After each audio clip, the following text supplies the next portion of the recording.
आज हम बैठे हैं कुंभ नगरी प्रयाग में पूज्यपाद जगतगुरु शंकराचार्य काशी सुमेर पीठाधीश्वर स्वामी नरेंद्रानंद जी सरस्वती के सानिध्य में, जो कि क्रांतिकारी संत के रूप में अपने वक्तव्यों और अपने कृतित्व के लिए जाने जाते हैं। आइए स्वामी जी महाराज से हम कुछ कुंभ मेला और हिंदुत्व तथा वर्तमान में हो रहे 5 राज्यों में चुनाव के बारे में चर्चा करते हैं। पूज्य स्वामी जी महाराज, कुंभ मेले में कल्पवास का क्या महत्व है? ये कुंभ मेला नहीं है, ये तो माघ मेला है। अब माघ मकर रवि गति जब होई, तीरथ पति आए सब कोई, देव दनुज किन्नर नर बेनी, सादर मज्जहि सकल त्रिवेणी। ये त्रिवेणी में आकर कल्पवास पौष पूर्णिमा से माघ पूर्णिमा तक कल्पवास का यहाँ विधान है, जिसमें 3 टाइम स्नान, 1 टाइम भोजन, रामायण है, गीता है, मंत्रों का जप अनुष्ठान है, वो यहाँ किया जाता है। 1 मास ये 12 वर्ष का कल्पवास होता है। 12 वर्ष तक जो व्यक्ति यहाँ करता है नियम से बंधकर, और माघ महात्म्य में इसके अनेक नियम बताए गए। उन नियमों का पालन करते हुए 12 वर्ष जो यहाँ कल्पवास करता है तो उसको स्वर्ग मोक्ष की प्राप्ति होती है। और कल्प काल मीमांसा की दृष्टि से कल्प बहुत बड़ा है। 4 युगों के बीतने, इतने युगों का आदि उसमें बहुत कुछ है, तो देखना पड़ेगा। कल्प मतलब अगर देखा जाए तो अरबों वर्षों से भी लमसम कल्प का आधार बनेगा। जो यहाँ कल्पवास 12 वर्ष कर लेता है तो 1 अरब से ज़्यादा वर्ष तक उसको विष्णु, शिव या सत्यम परम धीमहि सत्यलोक की प्राप्ति होती है, जिससे मोक्ष का मार्ग प्रशस्त होता है। यहाँ आने पर व्यक्ति के विकार दूर होते हैं, तामसी और राशि प्रवृत्तियों का उन्मूलन होता है, सात्विकता की प्राप्ति होती है, और गंगा जल का पान करने से उनके अविद्या अंधकार दूर होते हैं और मलिनता दूर होती है। उनकी वृत्ति ब्रह्माकार हो जाती है और भगवान से उनके सूत्र तरंगे वाइब्रेशन उसमें मिल जाता है और मन निर्मल पवित्र होकर साधना में मन लगने लगता। महाराज जी, कल्पवास प्रयाग क्षेत्र में ही क्यों होता? अन्यत्र धरती पर कल्पवास की कल्पना क्यों नहीं की गई? अभी ऋषियों का चिंतन था, और ये राजा है जी। राजा के दरबार में प्रजा जाती है।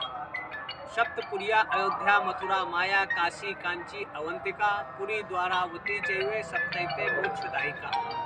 ये 7 पुरिया मोक्षदायक हैं, लेकिन और पुरियों में मांगने से मिलता है। यहाँ राजा के दरबार में प्रजा आती थी, कल्पवास करते थे, तो तीर्थों के एक तरह से राजा के रूप में थे। और कल्पवास का विधान वैसे 4 जगह जहाँ कुंभ लगते हैं, वहाँ जैसे सावन में एक तरह से नासिक का है, सावन और भादो, तो वहाँ लोग 1 महीना रहकर वहाँ भी साधना उपासना करते हैं। हरिद्वार में बैसाख का था, और उज्जैन का भी बैसाख में उसकी राशियां हैं, नक्षत्र हैं, तो उसका विधान निश्चित किया गया था।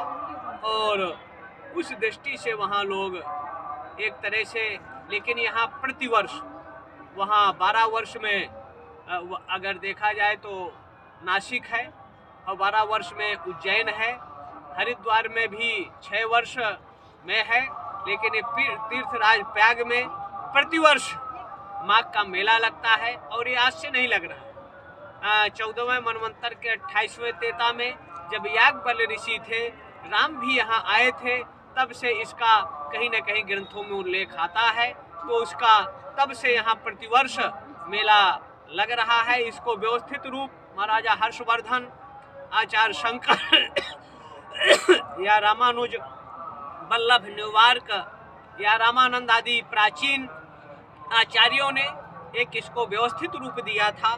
और उस समय सबसे बड़ी भूमिका महाराजा हर्षवर्धन की थी, जो 1 महीना आकर वो स्वयं कल्पवास करते थे और यहीं से अपने राजपाट का संचालन करते थे और अंत में सर्वस्व दान करके यहाँ चले जाते थे। अगर किसी कुछ नहीं है देने को तो मुंडन कराए, बेड़ी दान करे, ये भी यहाँ का। और माघ में खिचड़ी खाने का यहाँ विधान है, तिल आदि का विधान है। तिल सेवन करने से शरीर की प्रतिरोधात्मक क्षमता प्रबल दृढ़ होती है, स्वस्थ समाज का निर्माण होता है। लेकिन कल्पवास केवल और केवल प्रयाग में ही क्यों कहा? अब ये ऋषियों का मत है, कल्पवास का यहाँ विधान है जो ग्रंथों में, और उस ग्रंथ के अनुसार कि जो यहाँ इतने दिन वास कर लेगा उसको स्वर्ग, मोक्ष या सत्यलोक, देवलोक की प्राप्ति होगी। ये शास्त्रों का मत है, ऋषियों का मत है। तो श्रुतयो यत् गच्छन्ति तत् गच्छन्ति वानरः, मतयो यत् गच्छन्ति तत् गच्छन्ति वानरः। जो शास्त्र कहता है वही प्रमाण है, व्यक्ति प्रमाण नहीं है। तो हमारे ऋषि या शास्त्रों का मत था कि कल्पवास पृथ्वी में अगर तीर्थराज में करेंगे तो उसका फल उनको यहाँ प्राप्त होगा, इसलिए यहाँ है और जगह का महत्व नहीं दिया है। वैसे रामनगरिया फर्रुखाबाद में भी गंगा के किनारे 1 महीने का लोग कल्पवास 50 साल से करते चले आ रहे हैं। तो गंगा के किनारे प्रायः है 1 महीने का वास, जैसे कार्तिक में नर्मदा के किनारे वास का विधान है, तो ऐसे हर महीनों में हर नदियों का निरूपण और वर्णन है। लेकिन प्राग में कल्पवास का जो ऋषियों का मत है उसके आधार पर ये होता है।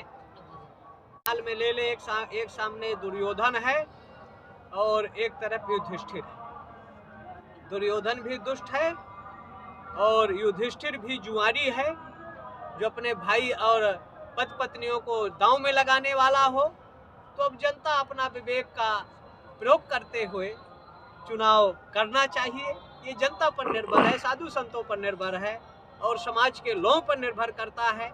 अगर देखा जाए तो बहुत से लोग हैं सही नहीं है, लेकिन उन्हीं 2 में से चयन करना है। तो अपने विवेक और अच्छाई को ध्यान में रखते हुए जनता को निर्णय लेना चाहिए। तो according to you Swami ji महाराज, भाजपा या यूँ कहे मोदी और योगी को आपके अनुसार युधिष्ठिर की संज्ञा दी जा सकती है और अन्य दलों को या विपक्षी को दुर्योधन की संज्ञा दी जा सकती है? अब ये तो समय भविष्य के गर्त में है, कौन दुर्योधन है कौन युधिष्ठिर है, क्योंकि जैसा तो कि समय ही बताएगा। जो सामने परिस्थितियां हैं, राम मंदिर का फैसला और राम मंदिर का निर्माण, पटेल जी के बाद अगर किसी ने ऐसा कार्य किया है तो वो मोदी जी के नेतृत्व में और शासकीय खजाने से राम मंदिर का निर्माण हो रहा है। बनारस का कॉरिडोर आपके सामने, और जो आपकी आप वहाँ विश्वनाथ मंदिर के प्रमुख हैं, वहाँ के आप पीठाधिपति हैं। तो ऐसी स्थिति में आपको यह नहीं सिद्ध हो रहा है कि एज ए युधिष्ठिर योगी और मोदी सिद्ध हो रहे हैं? धर्मनिरपेक्ष शासन में सकल कर्म धर्म के विपरीत होते हैं। हाँ, उसके बावजूद अगर देखा जाए तो 12-14 हजार बूचड़खानों में आज भी गायें कट रही। सही बात। युधिष्ठिर के राज्य में गायें नहीं कटती थी, गाय का संरक्षण और संवर्धन होता था। हम कैसे मान लें कि और मांस का निर्यात भी 11,000 से आज 25,000 करोड़ पहुंच गया। मोदी का वैशिष्ट्य ठीक है कि कम से कम वो प्रधानमंत्री पहला है कि मंदिरों में जा रहा है, पूजा कर रहा है। और जहाँ तक शासकीय निधि है तो राम मंदिर में शासन का 1 रुपया नहीं लगा है। देश की धर्मप्राण हिंदू जनता ने हजारों करोड़ रुपया चंदा दिया है।